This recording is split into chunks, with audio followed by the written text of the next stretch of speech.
What's up, hooligans? It's another edition of the Unreasonable Odds podcast. I'm Steve Buchanan, making my monthly appearance here on the show. The seasoned vet, the guy who's been carrying the show basically from all of 2021. Probably won't stay that way, but at least he has been. Julian Edlow, my co-host, here to talk about some of the NBA that has been going on right now. We are in the midst of the playoff tournament. All the seedings are taking place right now. We'll get into that. Some of the bets that you can make over on the Draftkings Sportsbook, and maybe a quick thought about all the no-hitters going on in Major League Baseball, which, spoiler alert, needs to stop. Nobody cares anymore. It was cool for the first. I'll save that for in a few minutes here. Let's get right into some of the action that's going on tonight. Julian, as we record this today, Thursday in the afternoon, we have Pacers and Wizards taking place tonight. I know you don't really have a particularly strong lean on this one, but the Wizards are 3.5-point favorites against the Pacers in this one with an over-under of 237. If the Wizards win this one, which they really desperately need to do, they get the number 8 seed and have the tough matchup against the Sixers if they do win in this one. Obviously, we've been seeing some issues with Bradley Beal, who's been playing hobbled. He's got that quad injury. Jeremy Lamb questionable for this one with a knee issue. And then Turner, Warren, and LeVert all are out for the Pacers. What are you thinking about this one? Yeah, it's a tough game. You say the Wizards need to win. Well, the Pacers need to win. This is it. This is the play-in game where there is no play-in game after it. You either get the 8th seed or you go into the lottery. And I mean, I guess why the Wizards are maybe more desperate is they did just go on that, whatever they won, 17 out of 17 and 6, I think they went down the stretch in the season to get here. Whereas Indy was a team that was, trendy in the playoffs last season and kind of expected to be firmly in the field this year and wasn't. So it's going to be a tough game. What's interesting to me is the Pacers looked so good against, a young Hornets team in the last game. And the Wizards looked so bad in Boston in that play-in game. And, how much of this recency bias, what's going to carry into this game? I tend to feel like the Wizards are going to bounce back and get this game. But I'm not confident enough to bet on that. So if you do want to bet on this Thursday night game, I think it is a player prop kind of game. Love those. It's a really high total set at 237. One of the matchups that makes me concerned that I don't necessarily want to put my money on the Wizards is because they have a really hard time covering bigs. So Domantas Sabonis, 48.5 points, rebounds, assists. I will take the over there. That's a big number. It's a big number. Yeah, it's a really big number. But so let me just pull up his game log here against the Wizards. It's ridiculous. And recently, he had 21 rebounds in the play-in game against Charlotte. He's been coming up with a lot of triple doubles. He had a 20-20 game against Cleveland, a 30, 13, and 13 game against Washington the last time. 3 matchups against the Wizards. He's averaging 70 DraftKings points this season, over 32 points per game, over 14 rebounds per game, and almost 10 assists per game. Almost a triple-double for the center in 3 games, decent sample size against the Wizards. So I would go over there. You can maybe look at an over on Westbrook, who, same thing, every game against Indy this year was ridiculous. He averaged 88 DraftKings points in the 3 games. 27 points, 20 assists, 18 rebounds per game. He almost averaged 20-20-20 against Indy in the regular season. So I think Sabonis has the better matchup. I'll play his prop if you made me play something on this game. Another reason maybe to like the over on the Westbrook props is that Beal did appear to be hurt in that game in Boston. He appears to be playing through injury. So that's maybe a little more for Westbrook and maybe a little more for an under on 31.5 points on Bradley Beal. I never like to take the unders on stars and big games, but that's just kind of where my head's at here. But I will say, I didn't bet either of these, but I was asked to give analysis on player props Tuesday, Wednesday. On Tuesday, I said Tatum under 32.5 points. He's only gone 33 or more in 20% of his games this year. He averaged 23 against the Wizards, 50 burger. Wednesday night, Curry under 36.5 points. Huge number. Great defensive team in the Lakers. That game went way under. Curry had 6 points in the middle of the second quarter. He got over on free throws in the fourth quarter. Just the flurry of threes that he can hit to get you there. So these haven't been going well lately. I think that Tatum and Curry aren't hurt. Beal's hurt. I think that an under there makes sense. So I don't know if I'm going to play any of these, but that's where my head is at over taking a side in the Thursday night game. A lot of different props to look at.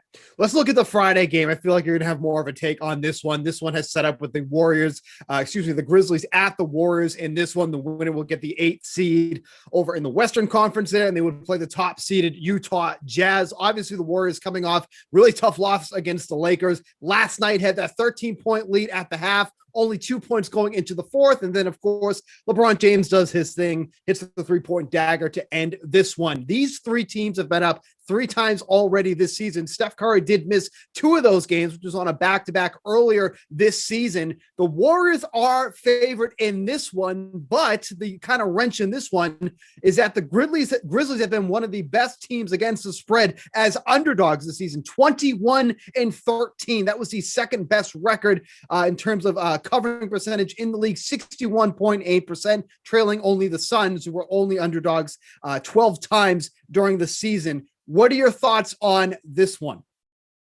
Well, the last time the Grizzlies were underdogs was on Sunday in Golden State. Winner gets the 8 seed, loser gets the 9 seed.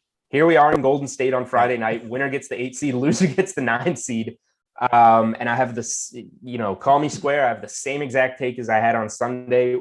Smash the Warriors -3.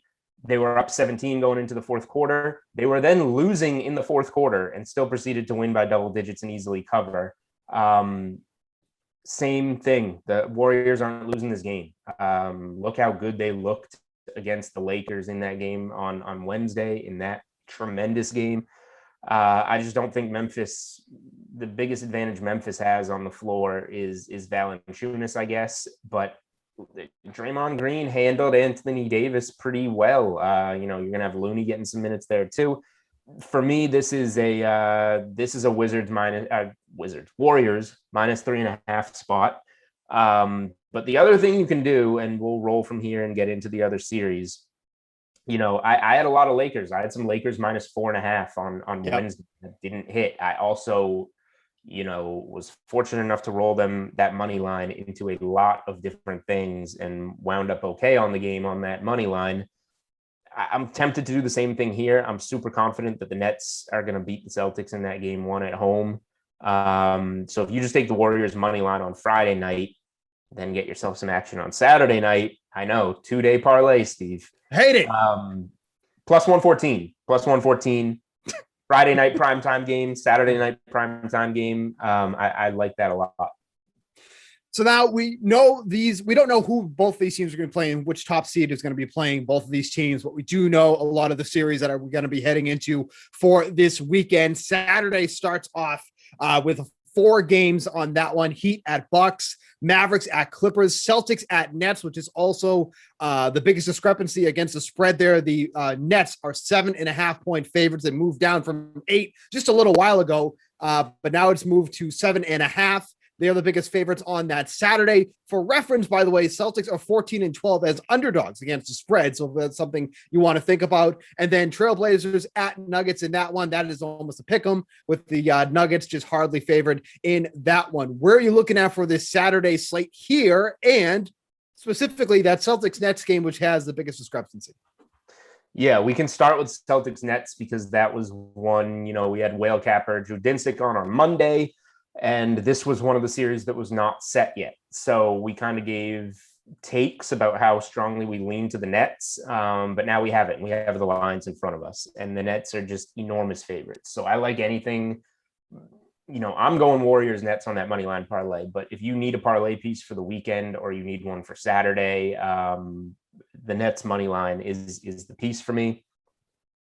The series price is insane. It has come down from opening at -2,000 to -1,430 on the Nets series line. It's on sale. Yes.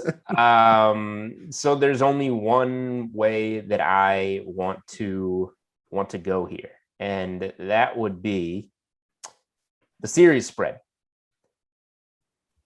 You can give yourself the cushion of the Celtics maybe stealing one of these games. Maybe Tatum goes for 50 or 60.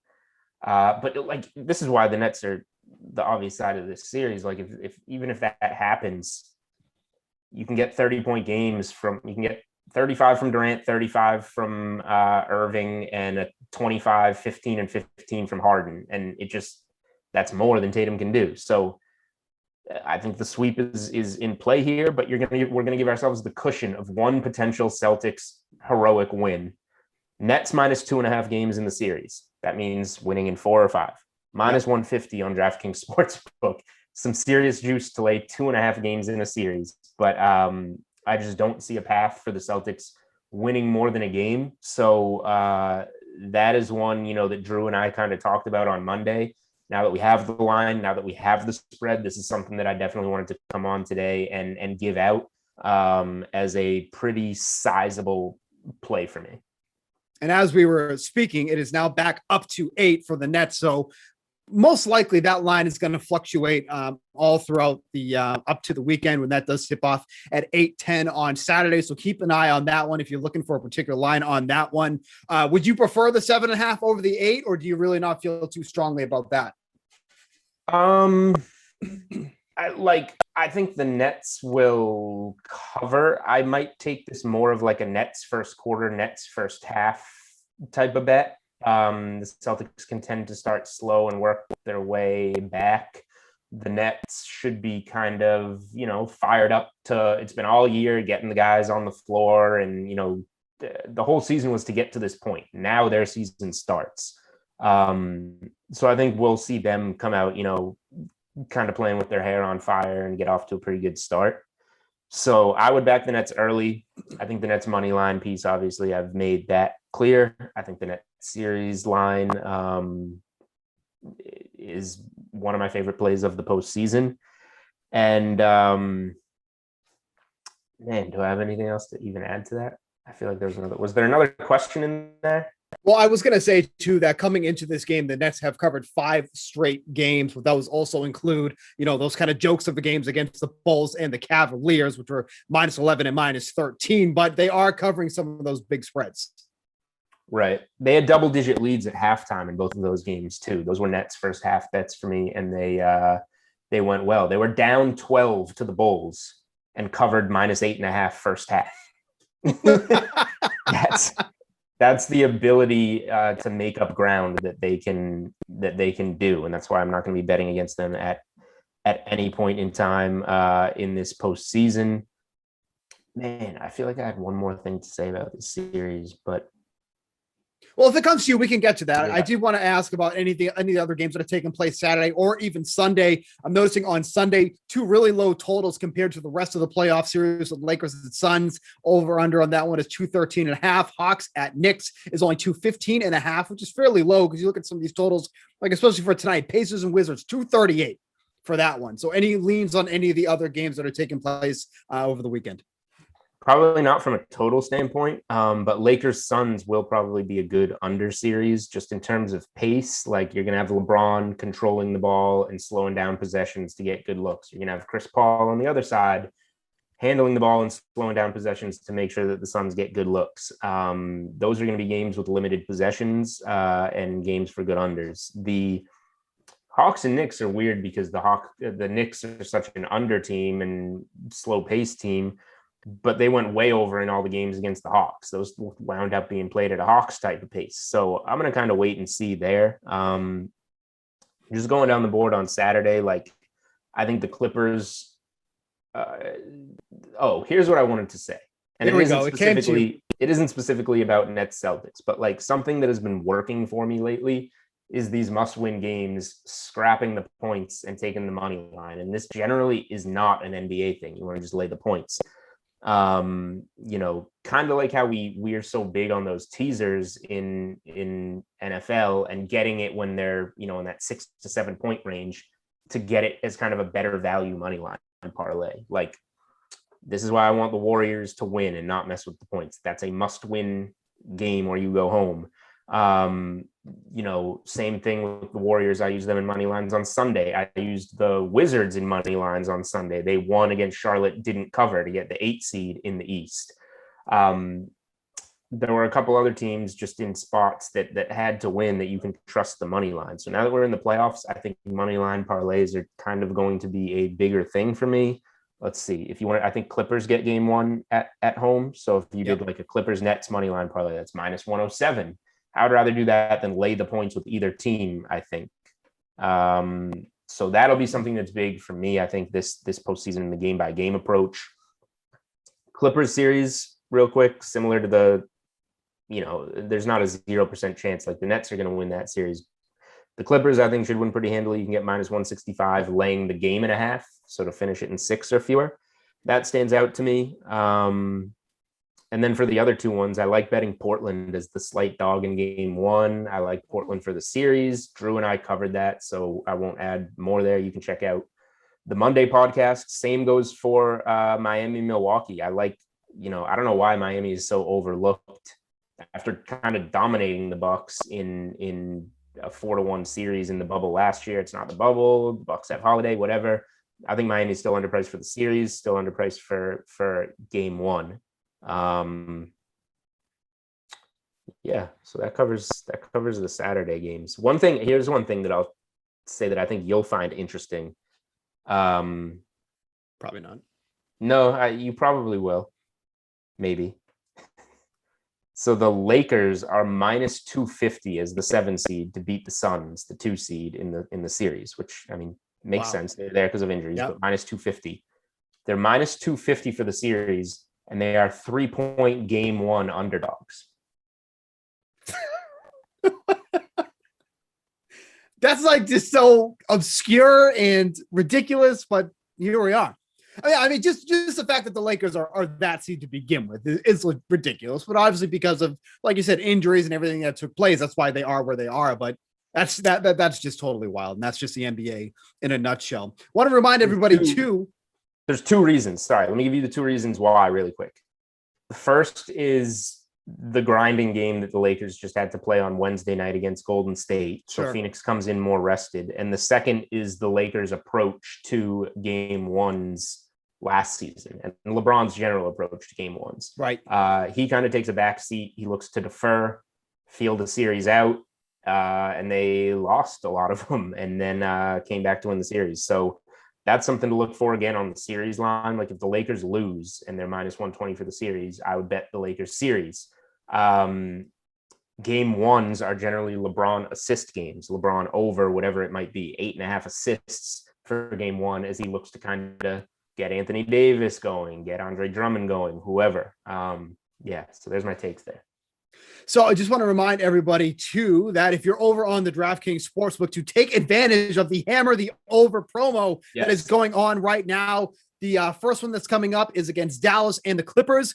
If you think the total is going to go over, which is currently set at 63 points, fingers crossed, I hope they can get there. And you'll basically double your money. So make sure to go over to the DraftKings Sportsbook. Take advantage of that promo. It's free money. I mean, I don't know what you need, what more incentive you need to go take advantage of that, but be sure to do that. Every 1,500 bettors that takes advantage of this promo, the line goes down even more. So it's like truly like it's freer than free. It's easier than stealing candy from. This is going to get to 0. 1,500 is not a lot in the game. No, it's still 2 days away from when we're recording this. This is going to be over 0 or over 1, wherever it's supposed to finish. So make sure you go take advantage of that over on the DraftKings Sportsbook. Any parting thoughts for NBA before I start talking about my MLB no-hitter nonsense? Last one. Drew and I did talk about Knicks-Hawks series line, and this one's kind of moving. Sharp money coming in on the Hawks, sharp money fading the Knicks as it did all season. I think we're going to get the Knicks at like even odds or plus money by the time this series starts. And they swept the regular season series.